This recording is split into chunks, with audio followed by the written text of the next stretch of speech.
todos y bienvenidos a este almuerzo con un científico. Hoy tenemos a la doctora Giselle Montano. Ella tiene una licenciatura veterinaria de la Universidad Nacional Autónoma de México y una maestría en ciencias animales de Texas A&M. Ella ha trabajado como investigadora asociada con SeaWorld y Busch Gardens Laboratorio de Conservación de Especies desde 2011. Recientemente fue nombrada directora de sostenibilidad de especies. Bienvenidos, Giselle. Gracias, muchas gracias, Brin, por la presentación. Estamos muy felices de que usted está aquí hoy para grabar su discurso en español. ¿Cómo estás? Muy bien, gracias. Estoy muy feliz de estar aquí también el día de hoy presentando una plática que ya la había hecho en inglés y ahora la puedo hacer en español. Está perfecto. Muchas gracias por esta oportunidad. Ya. La primera cosa que nosotros siempre empezamos estos discursos con es cómo llegaste a este campo de investigación. Pues fue como... Déjame pensar. No estaba esperando por esa pregunta. Lo siento. Llegué aquí más o menos sin querer, porque yo siempre quise ser veterinaria, mi papá es veterinario y era una cosa que yo quería era trabajar con animales y yo siempre tenía en la cabeza que quería trabajar con animales silvestres, solo que yo nunca había imaginado trabajar con animales acuáticos. Entonces estudié veterinaria igual que mi papá y no me gustó mucho la clínica. Me gustaba animales silvestres, pero no mucho la clínica. Entonces me gustó muchísimo las clases que yo tuve de reproducción animal y yo pensé que si pudiera un día juntar las dos cosas, reproducción en animales silvestres, yo podría hacer algo que me gustara mucho, ¿no? Que yo estaba realmente, tenía mucha pasión por esa materia. Entonces, apareció, yo creí, por ser brasileña y por estar en México, yo creí que iba a trabajar con animales de la selva, ¿no? Con ocelotes y jaguares y esas cosas, pero no, de repente yo solo veía que había delfines y había oportunidades con delfines hasta que yo dije, bueno, ok, entonces vamos a ver qué hay con los delfines. Y con los delfines, como ellos pueden ser entrenados para que te den muestras de manera voluntaria, son así un modelo perfecto para estudiar reproducción y empecé a hacerlo y me gustó mucho. Hice mi maestría entonces en reproducción de delfines y ya trabajando después de la maestría empecé a trabajar para SeaWorld y entonces ahí empecé a trabajar con otras especies, entonces no nada más cetáceos, no nada más delfines, yo empecé a participar de otros proyectos que tenía el laboratorio de reproducción, entonces pingüinos, osos polares y hasta animales de zoológico también, porque teníamos oportunidad de hacer investigación en elefantes y rinocerontes también. Entonces fue bien variado hasta que apareció también tiburones y era así como que, bueno, ¿por qué no estudiar tiburones? Y eso fue cuando yo viví en San Diego, viví como 5 años en San Diego y luego me cambié a Orlando. Y entonces aquí en Orlando, desde que yo llegué, en 2016 empecé a estudiar más a fondo tiburones y una especie y otra especie, O-Search, y entonces pues aquí estoy. Y fue así que yo llegué, medio sin querer, pero me gustó mucho el camino que yo hice, fue algo como muy natural. Tienes una historia muy interesante, gracias por eso. Ok, puedes empezar tu presentación. Ok. Entonces, el día de hoy voy a hablar de la aplicación de las tecnologías de reproducción asistida en algunas especies de tiburones. Entonces, lo que he hecho en los últimos 10 años es estudiar reproducción asistida. ¿Ok? Solo que volviendo un poquito a la historia de mi camino hasta acá, hay una foto ahí porque mi papá era veterinario, entonces me regaló un estereoscopio, una foto de la carrera de veterinaria y luego una en O-Search. Entonces mi camino es muy diferente de los demás porque yo viví en Brasil y hice mi carrera en México. Yo tengo familia en Brasil y tengo familia en México, entonces en los dos lugares, y luego hice la maestría en Estados Unidos y ahora pues he vivido aquí por muchos años ya. Tengo 23 años fuera de Brasil. Bueno, entonces, como había mencionado, el Laboratorio de Reproducción de San Diego, hay otras personas que trabajan allá, como la manager del laboratorio, que es Karen Steinman, y Amanda McDonald, que también es una de las técnicas del laboratorio. Y aquí en Orlando estamos yo y también el doctor Todd Robeck, que fue quien fundó el laboratorio de reproducción y ha escrito muchos trabajos, muchos estudios en diversas especies, y es así como nuestra referencia principal. Como nosotros trabajamos para SeaWorld, tenemos oportunidad de tomar muestras de varios animales, de varias especies que están en todos los parques. Entonces tenemos acceso a los animales que están en Discovery Cove, aquí en Orlando, el SeaWorld de aquí, y también el SeaWorld de San Diego, de San Antonio, y también el Busch Gardens, que es más como un zoológico que está en Tampa.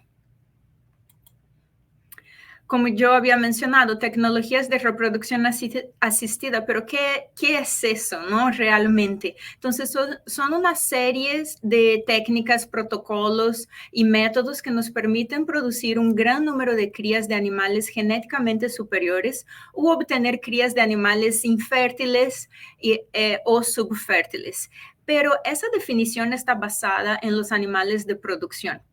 Y sin embargo, ese conocimiento y esas técnicas pueden ser adaptadas para los animales silvestres. Y eso fue una parte muy importante de mi maestría, porque cuando yo hice mi maestría en Texas A&M, pues no hay nada de animales silvestres. Entonces, todas las clases que yo tomé fueron en animales de producción y pues hay que estudiar muy bien y hay que saber muy bien, porque los diferentes modelos nos van a servir de base para nuestras diferentes especies. Entonces, ¿qué vamos a utilizar de modelo? Vamos a utilizar los caballos o los bovinos o los ovinos para poder preparar un medio de dilución o entonces para utilizar cierta técnica, ¿no? En un delfín o entonces en un rinoceronte o en un pingüino. Entonces es muy, muy interesante todo ese campo. Entonces puse ahí unas fotos de un ultrasonido en una yegua, los ovocitos de bovinos y también una inseminación artificial en una oveja que es muy aparatosa, el animal está básicamente de cabeza y eso se hace para tener un acceso mucho más fácil y mejor al útero. Ok. El ultrasonido es una de las técnicas y es algo muy importante en mi trabajo. Entonces, de la utilidad que me trae el ultrasonido son en los machos, yo puedo saber la madurez sexual del animal porque yo puedo observar los testículos si ya están maduros y también en los tiburones puedo ver cómo está la ámpula. Ámpula es un compartimiento que tienen muy cercano a los claspers, que luego voy a hablar de eso, pero que es un compartimiento que almacena el semen. Entonces yo puedo ver, antes de intentar colectar el semen, ver si el animal sí tiene y si vale la pena poder hacer el siguiente paso, ¿no? Y hacer la colección. Entonces, y para la hembra también podemos ver la madurez sexual porque puedo ver si los ovarios están activos o no. Puedo ver cápsulas de huevo en el útero o entonces puedo ver si está pasando un huevo en el oviducto y también, claro, podemos ver si hay una gestación para los animales que quedan gestantes. Entonces, hay como ejemplo diferentes tamaños de tiburones. Hay un tiburón blanco en la primera foto, un tiburón bambú con manchas blancas en la segunda foto, muy chiquito, pero se puede ver varias cosas, también es súper útil, y un tiburón toro en la tercera foto. Para utilizar el ultrasonido, bueno, lo primero es poder saber, conocer el equipo que tienes en tus manos. Entonces hay que conocer, hay que ya estar familiarizada con dónde están los botones, dónde subir el gain y cómo cambiar la profundidad y todo eso. Conocer tu equipo también para saber si es resistente a agua, si lo tienes que proteger y cómo lo vas a hacer, quién te va a ayudar. Y obvio, algo súper importante a la hora de hacer el ultrasonido es el conocimiento de la anatomía de los animales. Entonces cambia cuando es un animal muy chiquito o un animal grande, va a cambiar, si dependiendo de la época del año también, lo que tú vas a poder ver. Y claro, entonces eso pide que tengas muchísima práctica. Yo he hecho ya ultrasonidos en tiburones, les comentaba, ya tiene 6 años y cada vez que hacen algún examen físico que las veterinarias hacen con un fin clínico, yo muchas veces voy y pido para poder observar o para poder practicar nada más o porque es una especie que yo no conozco. Entonces, así como consejo sería intentar practicar en la mayor cantidad de especies posibles, de diferentes especies posibles.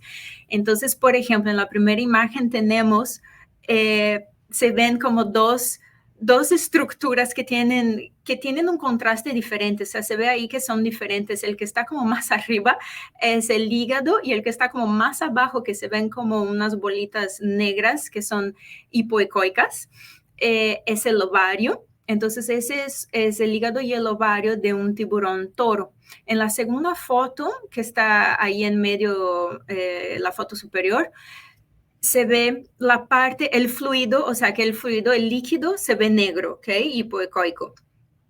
Y ese es el útero. Y adentro del útero hay fluido y hay huevos. Entonces se ven ahí unas cápsulas de huevo. Y esa cápsula en realidad es súper suave. ¿Ok? Entonces solo se ve como que la yema y en realidad son muchas yemas juntas en ese como sobre en un envelope así muy delgadito. ¿Ok? Entonces eso es el útero con algunos huevos de un tiburón toro. En la foto de la derecha es un ultrasonido de un tiburón enfermero, es una hembra y contiene cápsulas de huevos también. Y ahí ya se puede notar cómo los huevos tienen la cápsula más dura, ¿no? Bueno, hice ese ultrasonido porque no sabíamos si ella podría estar gestante. En esa especie de los tiburones enfermeros, ellos retienen los huevos en el útero y las crías salen del huevo, se quedan en el útero, crecen aún más para después la hembra les va a dar la luz. Entonces es una manera diferente de reproducción que tienen los tiburones. Y en la foto de abajo, que la saqué de internet, es un ultrasonido de un feto de tiburón tigre. Entonces se puede observar la parte frontal de su cabeza, que es súper característico porque es como cuadrado y se ve que tiene la boca abierta, ¿no? Entonces se ve muy bien ese ultrasonido.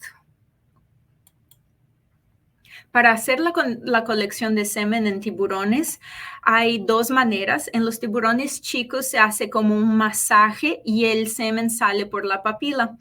En los tiburones grandes hay que utilizar un catéter. Entonces puse ahí la foto del catéter. Es un catéter de hule y es rojo que se utiliza para otros fines en veterinaria.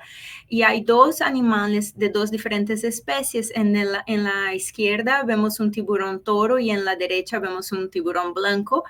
En una de las expediciones de OCEARCH. Yo puse esas 2 fotos para que se pudiera ver cómo es el aparato reproductor de los machos y también la diferencia en los tamaños de claspers, porque es realmente impresionante. Entonces, los claspers son esos apéndices que son unas modificaciones de las aletas pélvicas de los animales. Solo los machos lo tienen.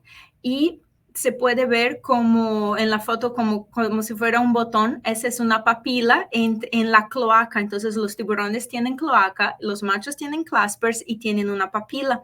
Entonces el catéter se introduce en la papila. ¿Ok? Y llega hasta el compartimiento que yo les había hablado anteriormente, que es la ámpula, y nada más se hace la aspiración de la muestra de semen. Y ya esa muestra se prepara, se diluye y se puede ver en el microscopio. Ahí a la derecha está la foto de un espermatozoide de tiburón enfermero.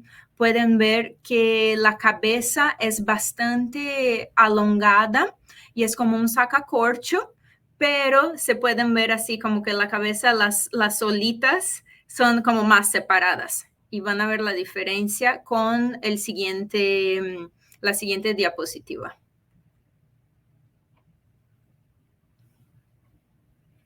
Entonces, en esa diapositiva se ve espermatozoides de otra especie. Esa es la especie, son de la especie de tiburón bambú con manchas blancas. Entonces, ya puedes hacer una evaluación del semen, ¿ok? Las características espermáticas te van a decir qué calidad tiene ese semen. Y vamos a ver algunos parámetros como de viabilidad, que es la integridad de la membrana, morfología, concentración y motilidad. Entonces, en la primera foto se puede ver la morfología, una cabeza bastante alongada también, solo que las olitas están como más juntas y es un poco más alongada que el del tiburón enfermero. En la segunda foto es un hematocitómetro, así contamos los espermatozoides que están en cada cuadrito y podemos hacer el conteo y ver cuál es la concentración de nuestra muestra, ¿ok?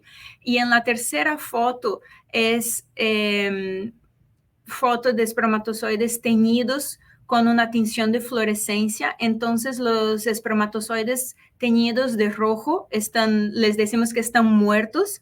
En realidad tienen algún daño en la membrana.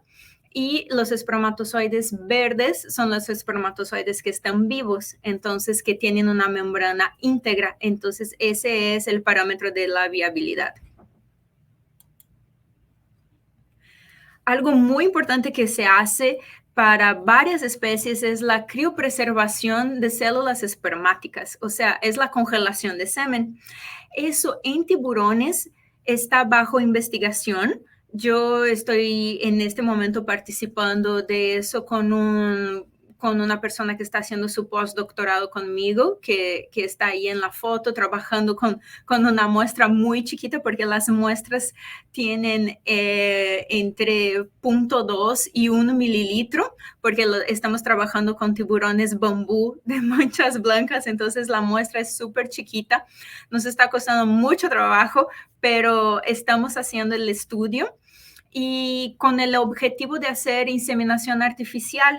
Entonces, el objetivo final siempre de todos esos procesos de reproducción asistida es poder hacer una inseminación artificial para poder tener las crías que quieres, ¿no? Entonces, ya escogiste qué animales quieres, que son los genéticamente más...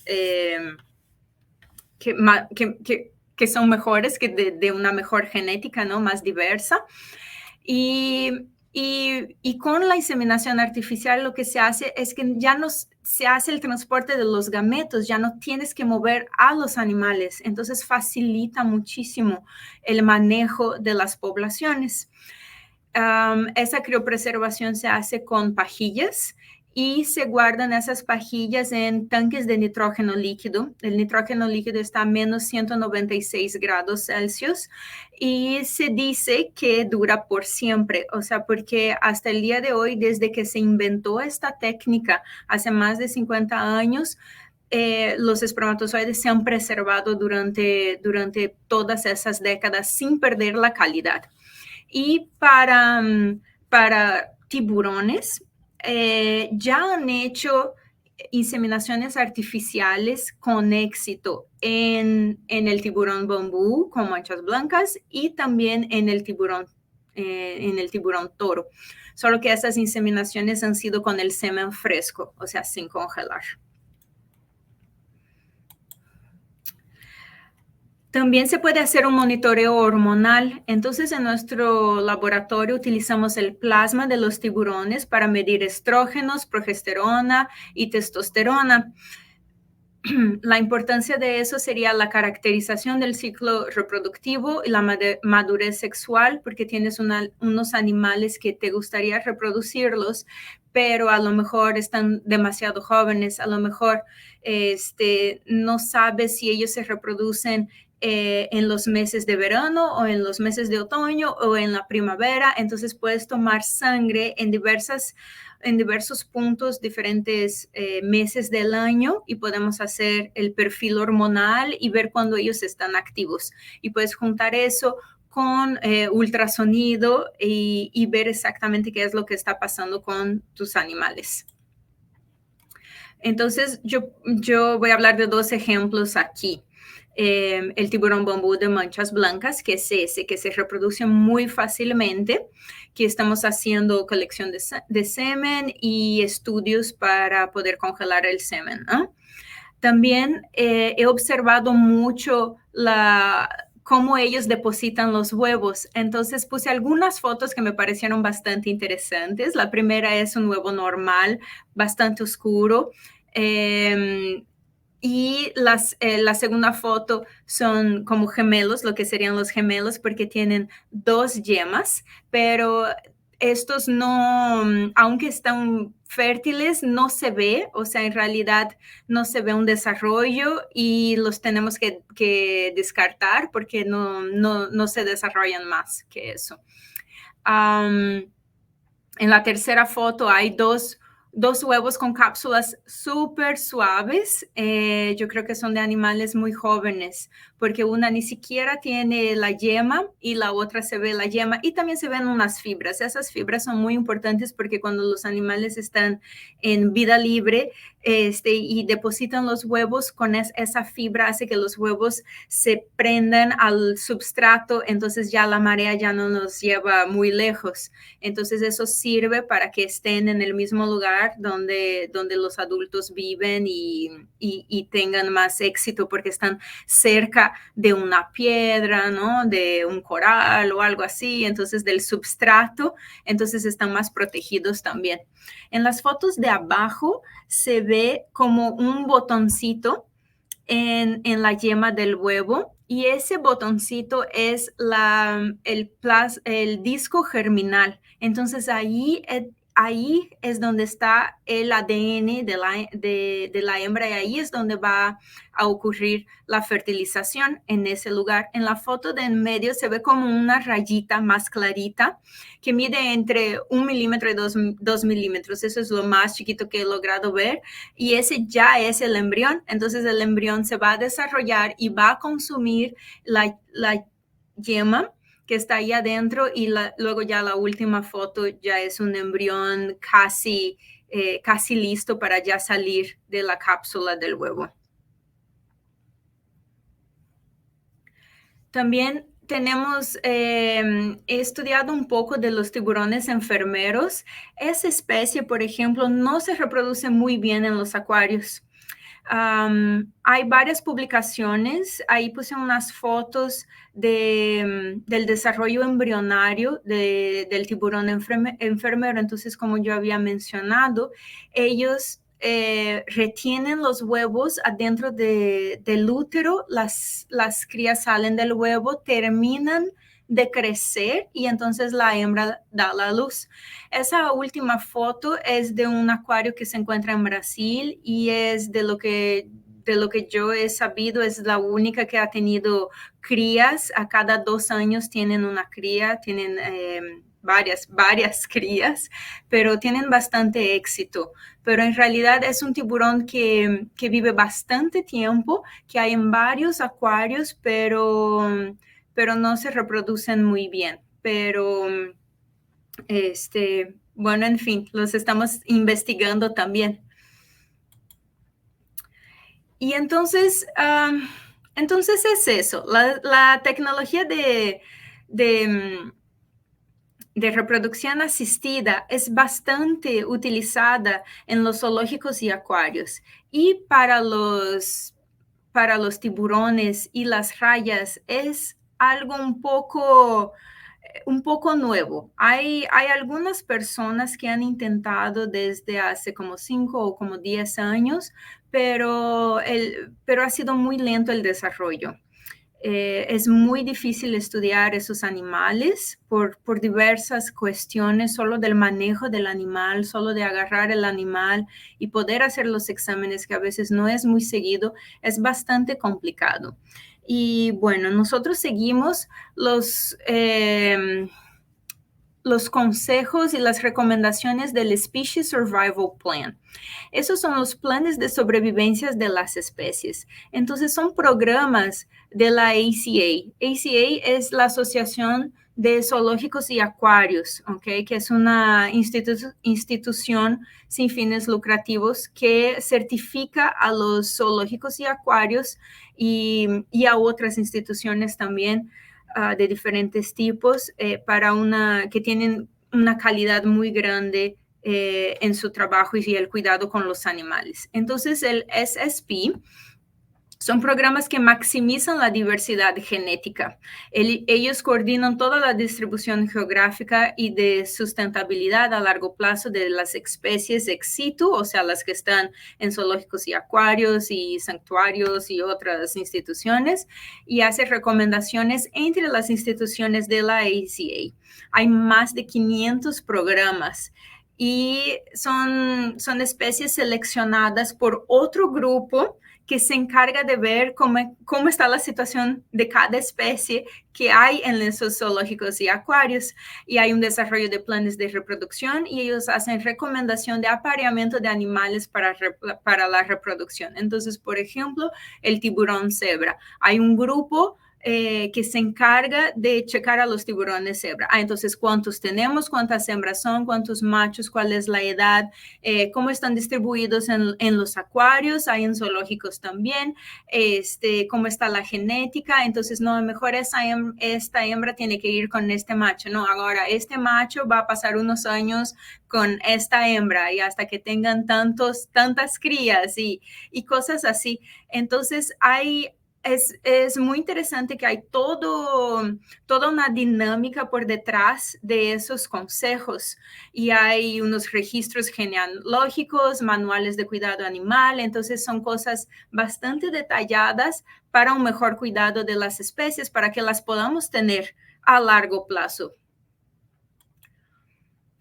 Y también esas técnicas de reproducción asistida van a ayudar en la conservación de las especies, porque si hace la investigación, podemos utilizar los animales que se encuentran en zoológicos y acuarios como modelos para los animales que se encuentran en vida libre. Hay una construcción de una base de datos con esos parámetros reproductivos, porque podemos responder varias cuestiones, ¿no? ¿Cuándo ellos se reproducen? ¿Hay alguna estacionalidad?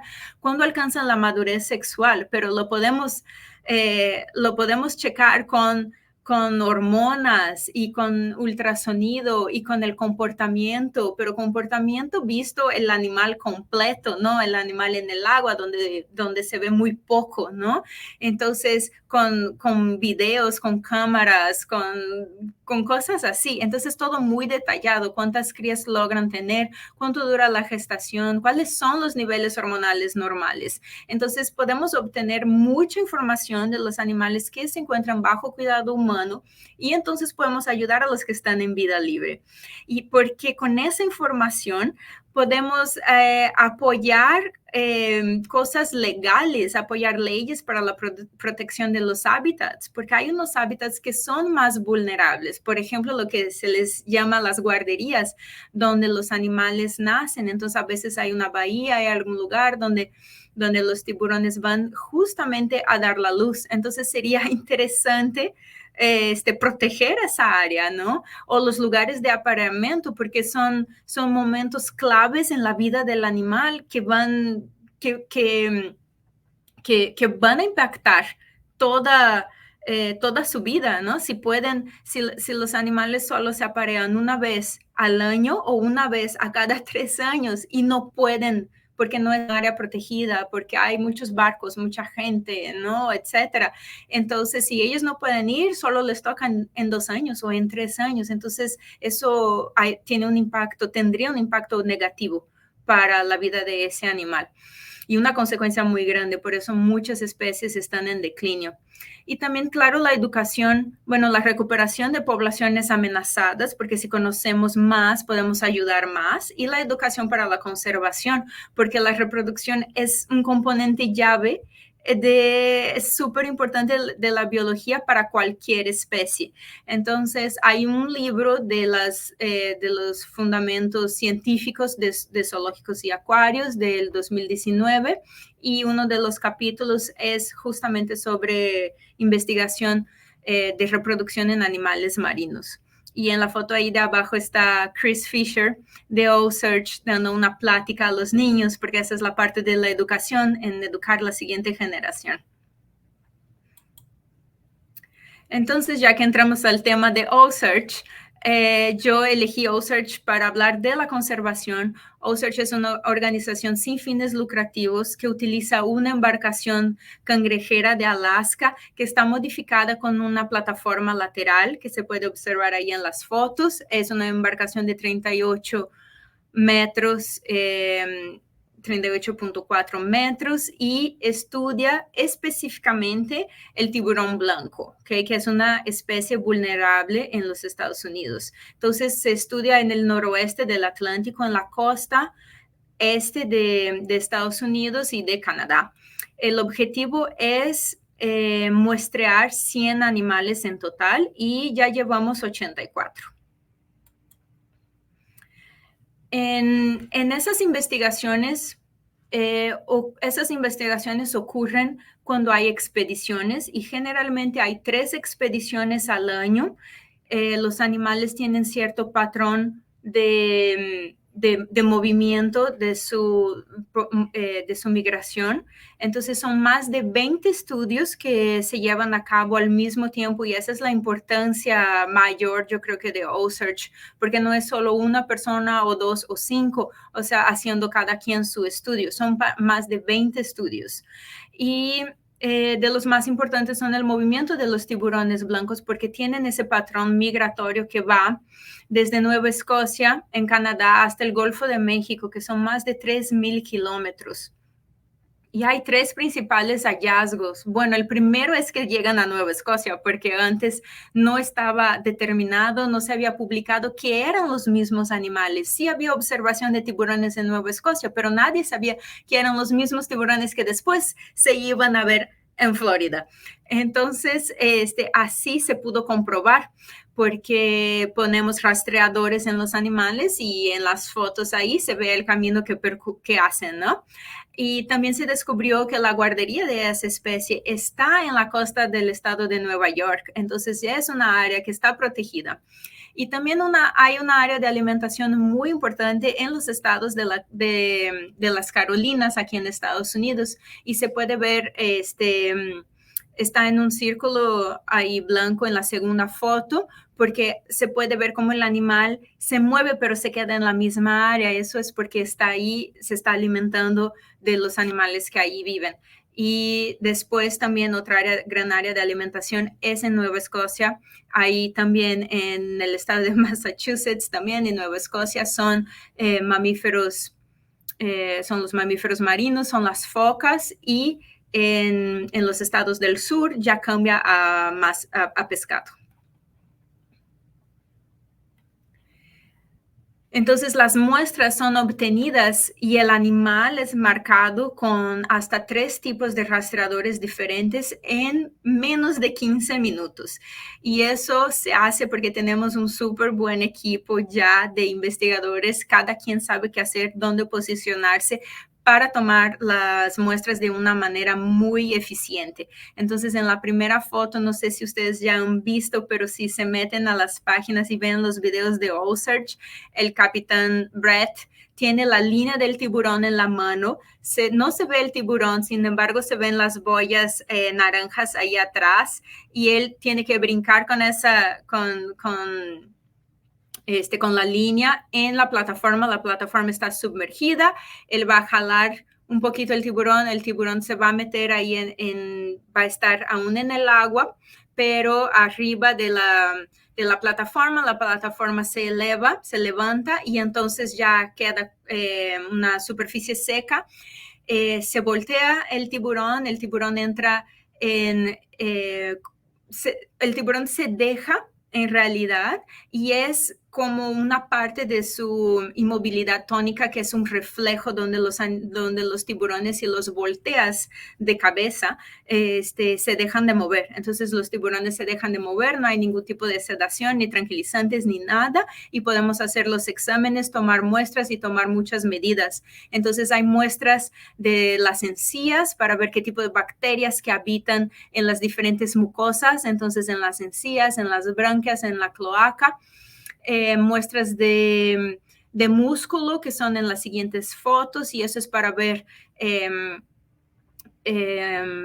componentes tóxicos, entonces metales pesados. Hay un estudio de metales pesados donde se hace la comparación de la concentración de metales pesados en músculo y en la sangre, porque los tiburones son animales predadores y están arriba de la cadena alimenticia. Entonces ellos hacen algo que es la bioacumulación. Los metales pesados no tienen como irse, no se metabolizan, se quedan ahí. Entonces hay una bioacumulación y eso puede impactar la vida de las especies, ¿no? Que lo hacen. Entonces, por eso hay toda esa investigación para ver cómo anda esa población y hacer esa base de datos para que nos va a servir mucho para el futuro, para poder hacer comparaciones. Entonces, hay algunos veterinarios, yo estoy incluida en eso que hacemos el ultrasonido de los animales. Podemos ver el corazón, hígado, estómago, aparato reproductivo, podemos ver los ovarios, el útero, los testículos y podemos hacer una evaluación clínica también con las imágenes de ultrasonido.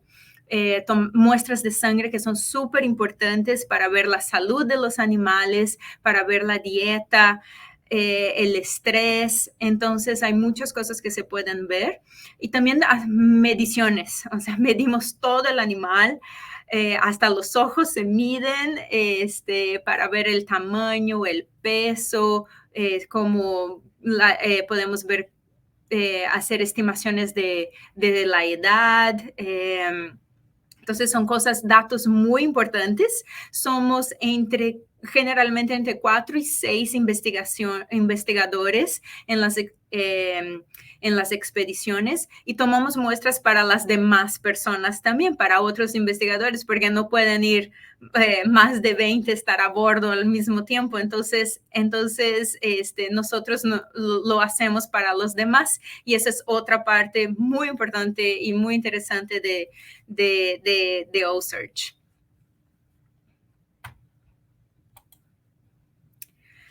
Esta es la foto del tiburón más grande que han agarrado y todos los tiburones reciben un nombre y esa es una hembra que se llama Nugumi y ella midió más de 5 metros y se calculó que ella pesaba más de 1,600 kilos. Esto fue en octubre de 2020, eso fue en Nueva Escocia. Y hasta ahora ella ha sido así la más grande. Se calcula que ella tiene más de 60 años, a lo mejor 70 años. Entonces ella ya es la abuela del océano y es eso lo que significa su nombre. Y bueno, aquí termina mi plática. Espero que les haya gustado y si tienen alguna pregunta, me la pueden hacer. Sí, muchas gracias por esa presentación, fue muy interesante. La primera pregunta es, ¿tuviste algún desfase al ingresar a este campo de investigación, especialmente porque has trabajado en tantos países diferentes? Ay, sí y no. Tuve muchas cosas, muchos obstáculos que yo tuve que enfrentar. Yo creo que las cosas más difíciles de mi punto de vista creo que han sido vivir en otro país, hablar otro idioma, ser mujer entre muchos hombres, especialmente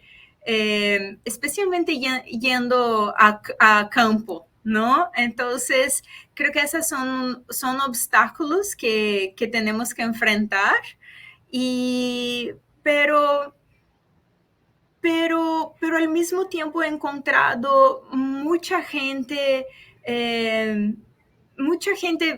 como que muy buena gente de buen corazón, que me han ayudado muchísimo, que me han dado muchos consejos y que han sido o que se han portado así como mis papás. Entonces, creo que hay de todo, y no sé, no tuve muchas experiencias, no tuve experiencias negativas, no, todo ha sido muy bien, todo ha sido creo que de manera muy natural. Yo no he intentado forzar también ningún tipo de situación. Entonces, yo he manejado conforme fluye la vida, ahí estoy. Por eso creo que es muy importante, por ejemplo, para mí, que a mí me gusta estudiar la reproducción, yo no me he aferrado, no me he trabajado exclusivamente con una especie, porque muchas veces sí es muy difícil. Si veo que hay una persona que ay, no, ya no le gustó que yo le di una idea o algo, muchas veces tratan como, ay, es mi investigación, es mi proyecto, yo soy la experta en esa especie, entonces yo ya sé uno, entonces ahí no, entonces escojo otra especie, porque en realidad lo que a mí me gusta es estudiar reproducción y no importa mucho cuál especie es. Y entonces por eso pasé por varios proyectos y en realidad ahora me quedé con tiburones, entonces pues es tiburones, porque no se sabe mucho de muchas especies, hay más de 500 especies de tiburones, entonces hay mucho trabajo que hacer, y la verdad creo que eso me ha ayudado a ser feliz, a estar satisfecha en mi ambiente de trabajo. Eso es muy bueno de escuchar. La siguiente es, ¿tienes un sentido del estado de conservación de tiburones alrededor del mundo? ¿Es mejor o peor de Ay, los años pasados? tiburones, sí, los tiburones necesitan mucho de nuestra ayuda, mucho, mucho, mucho, porque de los elasmobranquios, que son los tiburones, rayas y quimeras, el 30% de las especies están en peligro de extinción, porque hay mucho delfining, entonces hay mucha matanza de tiburones por las aletas, y es un mercado negro, y cuando te topas de frente con algo que es de mercado negro, es muy difícil combatir, entonces ellos necesitan nuestra ayuda, y yo veo que hay una mayor conciencia, entonces en ese sentido estamos mucho mejores que hace 10 años, que hace 20 años, porque hay un nivel de conciencia de la población mucho más grande de que los tiburones necesitan nuestra ayuda, de que debemos evitar de comprar carne de tiburón, evitar de consumir carne de tiburón, a menos que sepamos cuál es el origen y si es autosostenible y si está bien y si va con la reglamentación, porque si no, lo ideal sería no consumir esa carne, ¿ok? Y ahora hay mucha protección, yo creo que en general, de la conservación de los océanos por ese aumento del nivel de conciencia, ¿no? De que los ambientes necesitan nuestra ayuda. Entonces yo creo que está mejor que antes. Eso es también bueno de escuchar. Ah, sí, muchas gracias para tu tiempo, Giselle. Es muy emocionante para nosotros grabar su presentación en español y compartir eso con la comunidad. También gracias a SeaWorld, Busch Gardens, OSearch, y puedes visitar nuestras redes sociales para más temas en español y también otros lenguajes. Muchas gracias, Giselle. Es muy, muy De interesante. nada. Yo agradezco, es un honor estar aquí y hacer esa presentación en español. Gracias por el espacio.